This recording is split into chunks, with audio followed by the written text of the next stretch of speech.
Mesdemoiselles, Messieurs, bienvenue à Métro News. Voici les principaux titres qui seront développés aujourd'hui. Près de 2000 personnes sont mortes lors du séisme dévastateur qui a secoué la péninsule du sud du pays, selon un bilan encore partiel présenté ce mercredi par les responsables de la protection civile. Cet organisme annonce que les recherches afin de retrouver d'éventuels survivants se poursuivent. Le Premier ministre Ariel Henry veut aller vite en besogne et favoriser une reprise rapide des activités économiques dans les régions touchées par le séisme du 14 août. Le chef de gouvernement veut distribuer du cash aux sinistrés. Après l'Union européenne, c'est au tour des Nations unies d'annoncer le décaissement de 8 millions de dollars d'aide humanitaire en faveur des victimes du séisme du 14 août.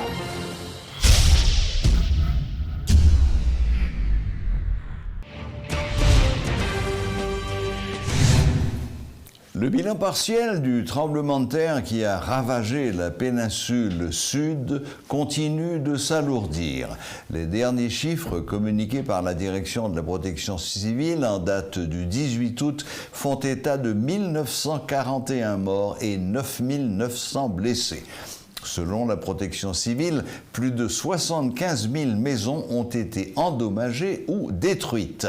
Le responsable de la DPC, Jerry Chandler, qui rencontrait la presse ce mercredi, a fait remarquer que plus de 600 000 personnes sont actuellement en situation d'urgence humanitaire.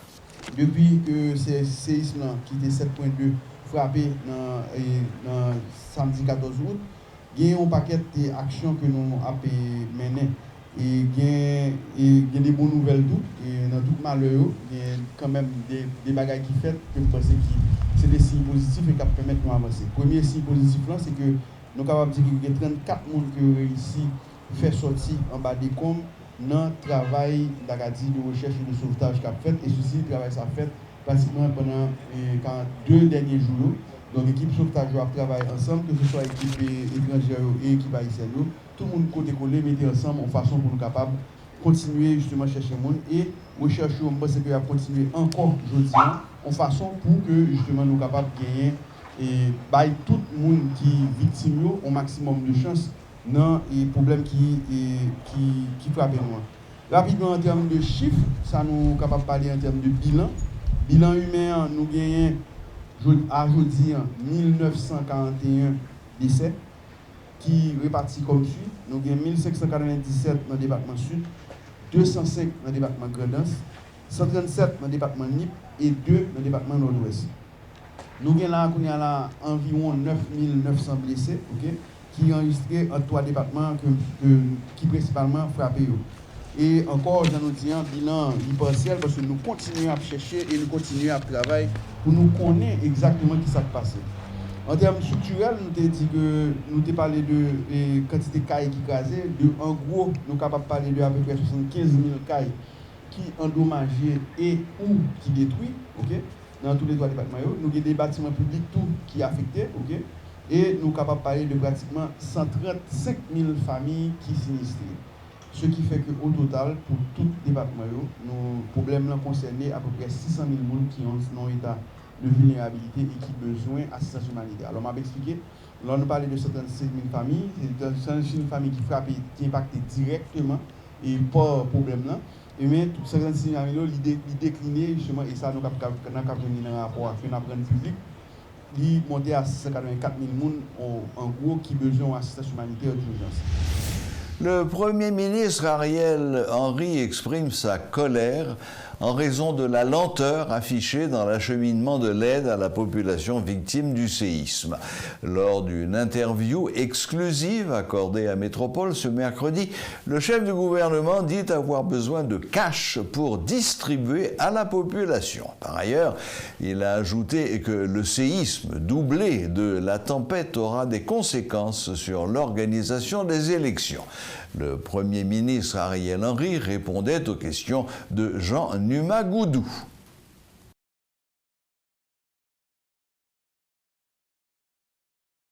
Où il y a un mélange de tremblement de terre et de cyclones et d'intempéries. Mhm. Et ces deux mélanges nous compliquent la situation parce que les abris provisoires qui existaient ont disparu. C'est-à-dire que les églises, les écoles sont affectées et il nous faut trouver en urgence des solutions alternatives. Ajouté à cela, nous avons des blessés, il faut s'en occuper, donc ça devient quelque chose d'important. Beaucoup de gens s'impliquent, les gens de la société civile, les structures de l'État et l'aide externe. Il faut coordonner tout cela.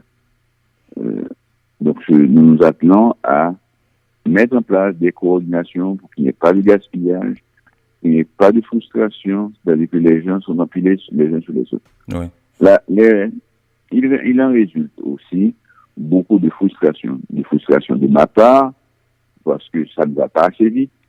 De frustration, je pense, au niveau de la population, parce qu'ils voudraient avoir de l'aide le plus rapidement possible et que ça tarde un peu à venir. De frustration auprès de gens qui voudraient aider, mais qui ne savent pas comment aider, ou des gens qui sont affectés du fait de la difficulté pour atteindre les sinistrés. Mhm. Nous avons fait de notre possible pour rétablir la circulation, par exemple, la circulation dans tout le sud. Nous avons encore un petit problème sur Jérémie. Jérémie est accessible, mais le pont du Marseille-Signé a des problèmes et il faut adresser ce problème. Nous avons eu beaucoup de partenaires à nous venir en aide. Jusqu'à présent, nous avons établi une coopération et une coordination de cette aide qui semble marcher. On va augmenter en intensité sur ce qu'on va faire aujourd'hui et demain. Nous voulons mettre aussi des structures en place de coordination au niveau du secteur privé, au niveau du secteur public, même au niveau de la classe politique, au niveau de la diaspora, pour que tout le monde puisse participer et de façon transparente dans la gestion de l'aide. Non, nous sommes en contact avec les Canadiens. Nous étions en réunion avec eux hier. Oui. Nous sommes en contact avec le gouvernement canadien. L'ensemble de la communauté internationale a fait montre de beaucoup de solidarité et nous leur avons soumis la liste de nos besoins. Nous avons pu établir la liste de nos besoins pour les urgences et nous sommes en train d'établir la liste de nos besoins pour la reconstruction. Okay. Et tous nos partenaires ont tout cela et nous avons fait une réunion avec tous les partenaires hier. Okay. Et l'aide arrive progressivement. Nous avons besoin, en particulier, d'aliments, nous avons besoin de, comment on appelle ça, de soins médicaux, nous avons besoin d'abris, nous avons besoin aussi de cash pour les gens. C'est là où on en est. De cash, vous dites? Bien sûr, parce que les gens ont besoin d'argent. Nous allons faire circuler un peu d'argent aux gens. Le problème qui est assez, on est en train de réinstituer un circuit. C'est pas qu'il y a tout est dépourvu. Oui. On est en train de rétablir un circuit de marché. Oui. La vie doit continuer, la vie doit reprendre. Le gouvernement fait ce qu'il peut et nous demande aux partenaires de faire ce qu'ils peuvent. Okay. Et de cet ensemble, nous essayons de coordonner pour que tout le monde puisse avoir, pour que l'aide puisse arriver au plus bas et qu'il n'y ait pas une région qui soit plus desservie que l'autre. Des catastrophes de cette magnitude ont certainement une influence sur la vie nationale. Nous sommes en train d'évaluer où nous en sommes et nous dirons bientôt ce qu'il en est sur les élections, sur l'impact sur la vie. Le secrétaire général des Nations Unies, M. Antonio Guterres, a exprimé hier sa solidarité à l'égard du peuple haïtien sous le choc après le violent séisme du 14 août dernier.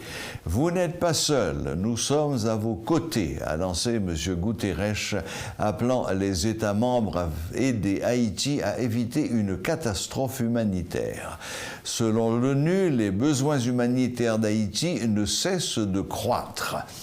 Cette ONU a mobilisé 8 millions de dollars du Fonds central de réponse d'urgence pour venir en aide aux sinistrés du séisme. L'aide concerne les secteurs des soins de santé, de l'eau potable, des abris provisoires et de la sanitation. Les premiers convois d'aide sont arrivés mardi au Caille, à Jérémie et dans les Nippes. Les agences de l'ONU en Haïti apportent un appui au gouvernement haïtien pour s'assurer que l'aide parvienne effectivement aux populations dans le besoin. M. Guterres annonce qu'une équipe de spécialistes de l'ONU sera dépêchée en Haïti pour apporter un appui spécifique. L'organisation Soleil la Foi appelle la population à une chaîne de solidarité pour venir en aide aux personnes en difficulté dans le Grand Sud du pays.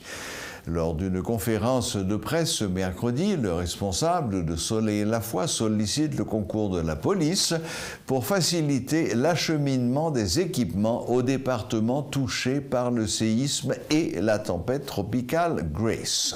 Suivez les explications de Jimmy Albert, le coordonnateur de cette structure. Soleil la Foi estimait que dans le moment triste, dans le moment deuil, nous devons porter coller. Et c'est pour ça que nous venons faire appel à la solidarité, encore une fois, je dis, pour nous capables de porter secours à frères, à sœurs, compatriotes, nous, qui, je dis, pas de caille pour y arrêter. Je dis, cap dormir dans la boue, cap dormir en bas la pluie. Et nous avons des images côté de Timoun, 2 ans, 5 ans, 7 ans, yo aux abois, tellement ça passé pour te un coup terrible. Soyez à la fois penser que dans ces circonstances ça, nous avons 2 bagailles nous capables de faire. Un premier bagaille c'est pour te un soutien dans la prière, parce que yo besoin de remembrer, yo besoin de prendre force. Ils ont besoin d'un booster intérieur pour être capable de colter à nouvelle réalité ça. Et c'est peut-être ça.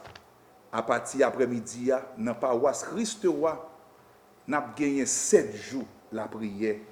Côté, nous pourrons penser à tous frères et sœurs qui sont victimes dans le grand sud du pays.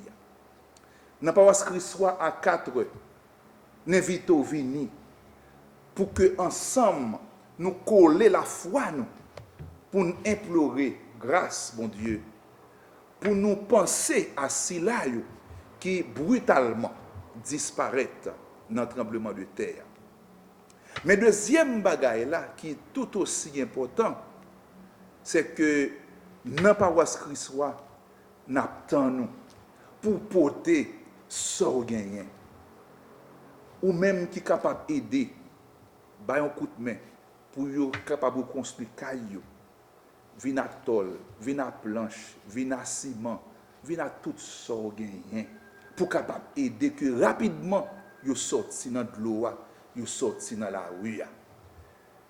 Même gens tout ou même qui capable porter qui choy pour manger, spaghetti, maïs, pois, l'huile, tout ça penser capable soulager grand goût dans ventre. Dans circonstances terribles ça pour tel venir dans Christ pendant toute semaine jeudi mercredi jusqu'à mardi si Dieu veut chaque jour là même gens ça t'est fait sous cyclone Mathieu n'a ramassé toute contribution yo tout don yo et ensemble n'a font belle délégation pour que nous all porter secours à frères nous sœurs nous ça yo qui jodi a besoin de secours dans main ou même qui capable pas arriver venir dans prière mais qui t'a voulu aider comment pour capable faire ça ou capable voyer un don dans enveloppe ou capable faire un chèque sous nom paroisse Christ mais mettons mention que c'est pour solidarité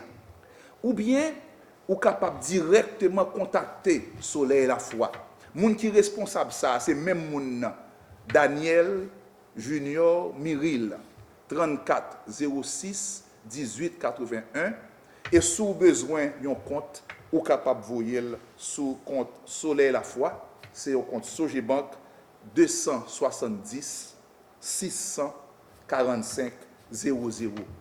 Nous avons ramassé tout compte, nous avons ramassé tout manger, nous avons ramassé tout matériaux de construction et tout l'autre bagage qu'on est capable de bailler, de l'eau, jus, tout ça on pense capable d'aider dans ces circonstances. Ça, au plus tard, vendredi, si Dieu veut, eh bien, nous avons un grand convoi qui pourra descendre, porter ça, nous ramasser, aller pour dire que nous-mêmes, ici, nous t'ai pensé à eux, nous t'ai souffri avec eux, nous t'ai crié avec eux, mais nous pas faire ça seulement, nous venons porter une aide pour aider au travers ces moments difficiles. Ça. Dès demain, nous pourrons avoir un rendez-vous avec la police pour que le convoi soit capable de bien sécuriser, même la dernière fois, peut-être sous le même modèle là, équipe la police qui te prend nous Carrefour, qui te mette Léogane mette Tigouave mette Miragouane, ainsi de suite, jusqu'à ce que nous arrivions. Donc nous comptons sur la police pour aider nous encore une fois à ce que toute bagaille capable. Haïti a été frappé coup sur coup par deux catastrophes. Un tremblement de terre de magnitude 7.2 suivi quelques jours plus tard d'une tempête tropicale. Dans les deux cas, ce fut surtout le département du Sud qui a été le plus touché. Aujourd'hui, dans ce département, certains parlent d'une situation apocalyptique. L'aide s'organise mal, pas de coordination et la situation s'aggrave. Notre invité de ce soir est M. Clarence Renoy, coordonnateur du parti UNIR, qui s'est lancé dans l'aide, l'organisation de l'aide. Bonsoir Clarence Renoy.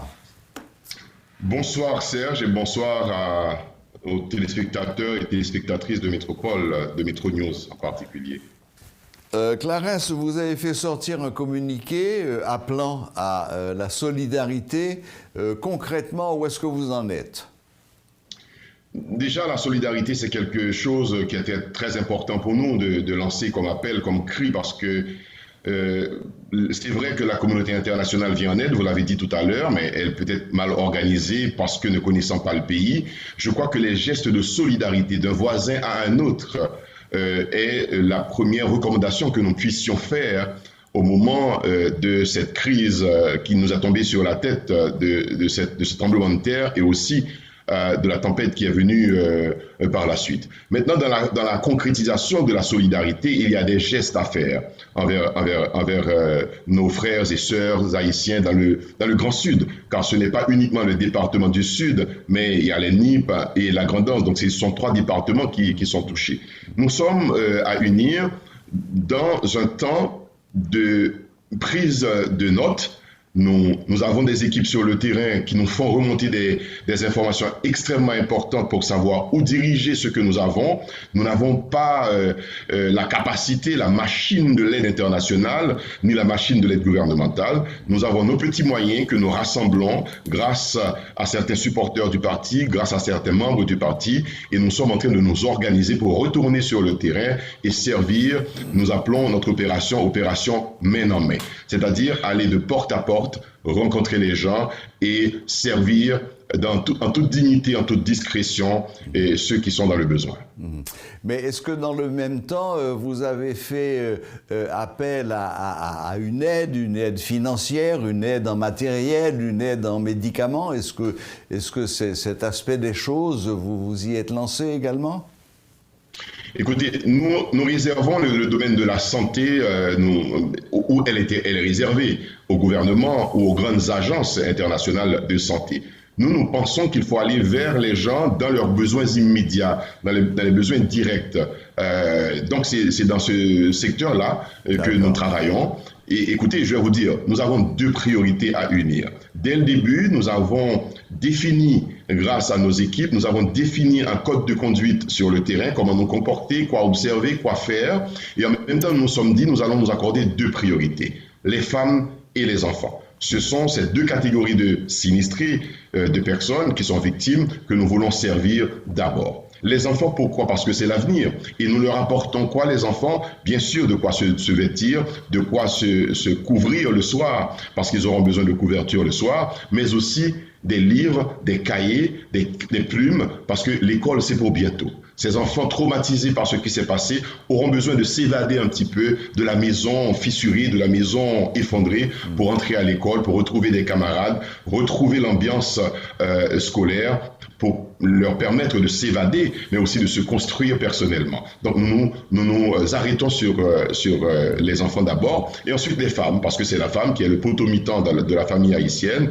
et si nous touchons la femme, nous savons que le reste de la famille est aussi touché. C'est ça, vous avez tout à fait raison. Les deux priorités essentielles, c'est bien sûr les femmes et les enfants d'abord et les femmes ensuite. Mais Clarence Renoir, avec vos gens qui sont sur place et qui sont donc au contact de la vraie réalité de ce qui se passe sur place là-bas, est-ce que vous n'avez pas le sentiment que ce qui manque le plus dans ces départements sinistrés aujourd'hui, c'est une coordination générale. Je lisais la lettre du docteur Desmangles, qui est actuellement à l'hôpital des Cayes, un chirurgien orthopédique qui faisait une liste, un cri d'appel de tout ce qui manque.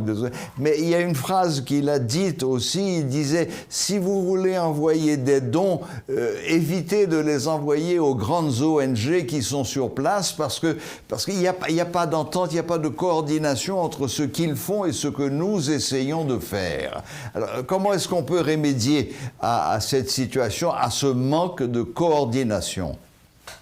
Ça doit se faire au niveau gouvernemental. Je vais revenir si vous voulez, mais il a parfaitement raison. C'est une question d'organisation. Malheureusement, nous n'avons pas tiré, parce qu'il y a aussi des troubles politiques tout le temps dans ce pays, nous n'avons pas tiré les leçons de ce qui s'était passé en 2010. Parce que 11 ans après, nous aurions dû être mieux organisés pour recevoir l'aide et pouvoir canaliser l'aide vers les populations victimes. Donc il y a un grave déficit d'organisation, donc de coordination. Mais la coordination revient forcément au gouvernement. Le ministère de la coopération externe, qui est le ministère de la planification aussi, devrait prendre en main cette coordination de l'aide internationale qui arrive. Certes, des ONG vont arriver, ils sont de bonne foi, ils sont de bonne volonté, mais ils ont des objectifs peut-être différents de ce qui se passe sur le terrain.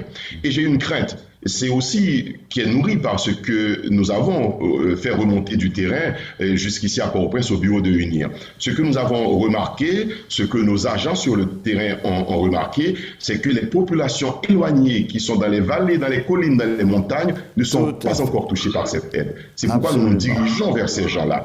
Parce que l'aide est concentrée au niveau des grandes villes, des grandes surfaces. Parce qu'il y a la télévision, il y a les caméras, il y a les grands hôpitaux, mais vers les petites contrées où il n'y a pas un centre de santé. Je peux vous dire, par exemple, Serge, que nous avons fait quelque chose. Comment? Nous avons essayé de faire arriver de l'argent un peu dans une petite communauté dans la Grand'Anse pour pouvoir acheter de l'eau pour les gens. Parce que les gens n'ont plus de système d'eau. Il n'y avait pas de système déjà d'eau, mais les citernes qui conservaient l'eau pour la communauté est partie. Toute l'eau a été évacuée, s'est évacuée, il leur faut de l'eau. Donc nous avons fait arriver de l'argent pour qu'ils puissent s'acheter un peu d'eau parce qu'il n'y en a pas. Deuxièmement, comment les gens vont-ils cuisiner? Parce qu'il y a une saison de pluie, il y a des problèmes. Donc nous allons nous arranger pour donner des bonbonnes de propane sur le terrain pour que ça puisse servir à ne pas couper les arbres pour faire du charbon, de ne pas utiliser les arbres pour faire la cuisson, mais faire arriver les bonbonnes de gaz propane chez les gens dans les cuisinières. Donc voilà autant de petites choses qui peuvent paraître dérisoires, mais qui sont essentielles pour les gens parce que nous sommes un pays quand même assez rural. Il n'y a pas que les villes, les grandes villes, il y a les petites contrées éloignées qui sont dénudées, qui manquent de tout. Bien sûr, bien sûr. J'en reviens au docteur Desmangles. Il insistait pour qu'on envoie surtout des rations militaires qui, par définition, n'ont pas besoin d'être manipulées, d'être cuisinées. C'est peut-être là aussi une solution. Et je ne sais pas si vous avez entendu ce cri du cœur de cette femme qui demandait de l'aide pour petit trou de Nip. à ce qui paraît, à Petite-Route-Nippe, c'est catastrophique. C'est absolument apocalyptique, comme je le disais. Oui, absolument. Et ce sont justement des régions très, très lointaines, des grandes villes et qu'on a tendance à oublier. Voilà. Non, mais il y a plein d'histoires comme ça que nous voudrions mettre au jour pour montrer, mettre devant les caméras, pour montrer la vraie situation, la vraie réalité du pays. C'est pas au moment où l'incendie arrive qu'il faut chercher à l'éteindre. Il faut préparer aussi. Donc, c'est ça le problème de l'État d'Haïti, qui est un État instable. Et il nous faut retrouver cette stabilité politique d'abord nécessaire pour pouvoir construire sur la stabilité, car on ne peut pas construire dans le désordre. Donc, il faut tirer les leçons de ce qui nous arrive, de ce qui était fait déjà en 2010 et de ce qui est fait aujourd'hui, malheureusement, en 2011, pour dire, écoutez, à partir de ce moment, voici les priorités de l'État. Nous, à UNIR, nous sommes en train de penser à cela, pour dire quelle serait la bonne politique à mettre en place pour éviter, pour réduire le nombre de catastrophes dans le pays, pour réduire le nombre de victimes dans les catastrophes qui vont de toute façon arriver parce que nous sommes dans une région où la terre va continuer à trembler peut-être, malheureusement, mais aussi où nous serons chaque année et nous sommes sujets à des intempéries type de tempêtes, cyclones, etc. Donc il faut revenir à la base, préparer. Si oui, les rations militaires servent, il faut les emmagasiner et les mettre quelque part pour les sortir au besoin quand la catastrophe arrive. Absolument, absolument. La politique à suivre, c'est que évidemment, on ne peut rien faire contre les phénomènes naturels, mais il n'y a aucune raison que les phénomènes naturels se transforment systématiquement en catastrophes naturelles. Une dernière question, Clarence Renoir. Vos gens qui sont sur place, donc qui sont un peu partout, et même dans l'arrière-pays, qu'est-ce qu'ils disent de la présence gouvernementale? Est-ce qu'il y a une présence gouvernementale importante qui essaye d'organiser les choses? Qu'est-ce qu'ils vous ont dit? Alors, ce qu'ils ont constaté, c'est surtout la présence de la protection civile en termes de bilan, qui présente les bilans, la protection civile fait des recherches. Il faut saluer ce travail qui a été fait par la protection civile. Mais il faut reconnaître aussi, Serge, qu'il y a les moyens de l'État sont faibles, l'État n'est pas organisé et les moyens sont faibles. Donc, l'État n'est pas représenté. Quand un maire d'une petite ville de la grandance, d'une petite commune veut absolument intervenir à la radio pour donner l'état des lieux, c'est que l'État n'est pas organisé. L'État aurait dû avoir les moyens de savoir immédiatement qu'est-ce qui se passe ou bien qu'est-ce qui s'est passé dans telle ou telle commune, aussi éloignée soit-elle. Donc, il y a une grande faiblesse d'organisation et qui probablement se traduit par cette absence d'intervention de l'État avec efficacité dans les régions qui sont les plus touchées où les personnes sont dans une situation très, très difficile. Donc, c'est ça ce que nous retenons, si vous voulez, au niveau de l'organisation, cette faiblesse et cette absence de l'État. Il y a des déserts, ou je dirais en Haïti étatique, dans le sens que même la police n'est pas présente dans certains endroits, ou même la police est sinistrée dans certains autres endroits, qui fait que l'État n'a pas les moyens. Je vais vous donner un exemple simple. L'État n'a pas les moyens de survoler le pays. S'il n'y a pas un hélicoptère qui vient des États-Unis, qui vient d'un pays étranger pour aider Haïti, l'État ne peut pas se déplacer pour survoler le pays. Donc, c'est quelque chose de grave. Je crois que nous devons prendre des dispositions dès maintenant pour qu'à l'avenir, ces choses-là ne se répètent plus. Bon. Je retiens de ce que vous nous avez dit qu'au moins la protection civile est sur place et essaye de faire de son mieux. Mais écoutez, Clarence Renoir, merci de nous avoir accordé un peu de votre temps. Merci de cette initiative. J'ajouterai dans 30 secondes pour dire aussi qu'il faut reconnaître qu'il y a des volontaires et aussi des médecins, des infirmières qui sont sur le terrain. Ce sont des gens qui se sont portés volontairement sur le terrain, mais qui malheureusement ne trouvent pas d'encadrement. Ce que nous avons retrouvé dans le cri de Dr Doma. C'est ça, exactement. Eh bien, encore une fois, merci Clarence Renoir, merci de nous avoir accordé un peu de votre temps. Bravo pour votre initiative. Vous avez des gens sur place qui essayent de faire quelque chose, de créer cette solidarité humaine, de proximité. Bon, c'est déjà ça. Merci Clarence et bonne fin de journée. Merci Serge. Merci, un plaisir. Voilà, c'était M. Clarence Renoir, coordonnateur du parti UNIR, qui nous faisait part de ce que ces gens sur place lui font remonter de la situation aujourd'hui dans le Grand Sud.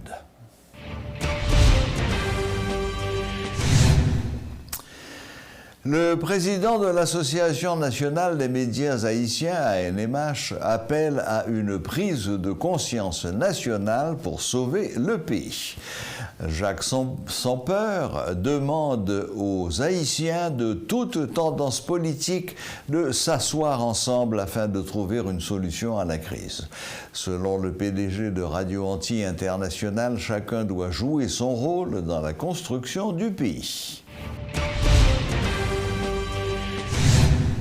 L'Institut mobile d'éducation démocratique, IMED, annonce la reprise de son programme baptisé les mercredis de l'IMED.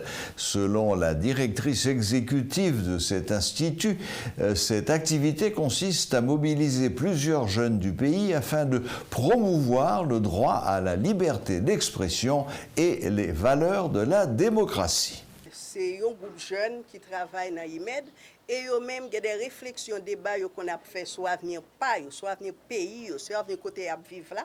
Et que, regardez, il y a un pile jeune qui a quitté le pays, qui tantôt c'est Brésil, tantôt c'est Chili, tantôt c'est dans l'autre pays, États-Unis, et eux-mêmes qui n'ont pas de moyens pour se déplacer, qu'on a posé. Et c'est dans ça que nous-mêmes, nous venons initier pour eux-mêmes organiser des débats avec d'autres jeunes pareils sur plusieurs thèmes, sur plusieurs problèmes dans le pays.